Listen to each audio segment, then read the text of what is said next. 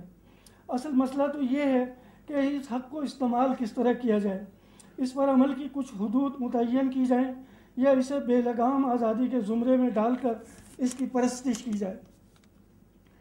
جس طرح دنیا بھر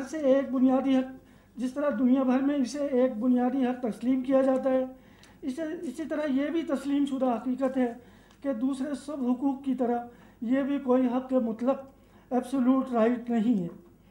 چنانچہ مثال کے طور پر برطانیہ کے ہیومن رائٹس ایکٹ کی شق 10 میں واضح طور پر کہا گیا ہے کہ آزادی اظہار ہر فرد کا حق ہے، جسے عام مقاصد کے علاوہ دوسروں کے وقار اور حقوق کا خیال رکھتے ہوئے استعمال کیا جانا چاہیے۔ اس کے علاوہ یورپی کنونشن فار ہیومن رائٹس 1976 کے اظہار رائے کی آزادی کے لیے گارنٹی دینے کے ساتھ ہی ساتھ ان سب اقدامات کے خلاف خبردار کرتا ہے جو آبادی کے کسی حصے کے لیے دل آزاری اور صدمے کا باعث ہو۔ اقوام متحدہ کی جنرل اسمبلی کے 1946 کے اجلاس منظور شدہ قرارداد 59 میں کہا گیا ہے کہ آزادی اظہار بنیادی انسانی حق اور ان تمام حقوق کی کسوٹی ہے جن کے لیے اقوام متحدہ کا قیام عمل میں آیا ہے۔ اس قرارداد کی شق 5 میں کہا گیا ہے کہ نسلی اور لسانی اقلیتوں کے حقوق نظر انداز نہ کیے جائیں۔ براڈ کاسٹرز پر بھی یہ ذمہ داری ہے کہ رواداری کا ماحول بنائیں اور یہ خیال رکھیں کہ ان کے پروگرام اقلیتوں کے خلاف نفرت اور تحقیر کا سبب نہ بن پائے۔ اس طرح کے درجنوں اصولوں، ضابطوں اور قراردادوں کی روشنی میں یہ کہنا بالکل درست ہوگا کہ اظہار رائے کی آزادی ایک بنیادی حق تو ضرور ہے، لیکن اسے تشدد، نفرت، دل آزاری اور مذاہب کی تحقیر کے لیے استعمال نہیں کیا جا سکتا۔ جو افراد ایسا کرتے ہیں وہ حق اظہار کی روح کو نہیں سمجھتے، اور ان کی بنیادی قابلیت اور صلاحیت میں شبہ کرنا غلط نہیں ہوگا۔ اس حق کا استعمال ذہانت، ذمہ داری، رواداری اور توازن کا متقاضی ہے۔ جو لوگ ابلاغ عامہ کو محض خیالات کی ترویج کا ذریعہ سمجھتے ہیں وہ اس کی ذمہ داریوں کا ذکر فضول سمجھتے ہیں، اور اس طرح کے عناصر ابھی تک یہ بات نہیں سمجھ سکے ہیں کہ آزادی اظہار کو اندھے کی لاٹھی کی طرح استعمال نہیں کیا جا سکتا۔ جب مغرب کے اخبارات وغیرہ اس حق کے ایبسولوٹ ہونے کا اظہار کرتے ہیں، ان کے عمل سے یہ ظاہر ہوتا ہے، تو خاص طور پر مسلم ملکوں میں اس کے پس پردہ مطلب سمجھنے کی کوشش جائز قرار پاتی ہے۔ یہ معاملات CNN جیسے ادارے کے ایک پروگرام سے بھی واضح ہوتے ہیں، جس میں پروفیسروں، صحافیوں اور ایکٹیوسٹوں کے درمیان گفتگو کے بعد طے کیا گیا کہ حق اظہار میں دل آزاری آفنس کے حق کو شامل سمجھا جانا چاہیے۔ اس کے علاوہ کارٹونز کے سلسلے میں کہا جاتا ہے کہ اسے بلا روک ٹوک تحقیر یعنی انسلٹ کی جانی چاہیے۔ یورپی ممالک اور امریکہ اس حق کو جس طرح استعمال کرتے آئے ہیں اور مستقبل میں بھی استعمال کرنے چاہتے ہیں، اس کا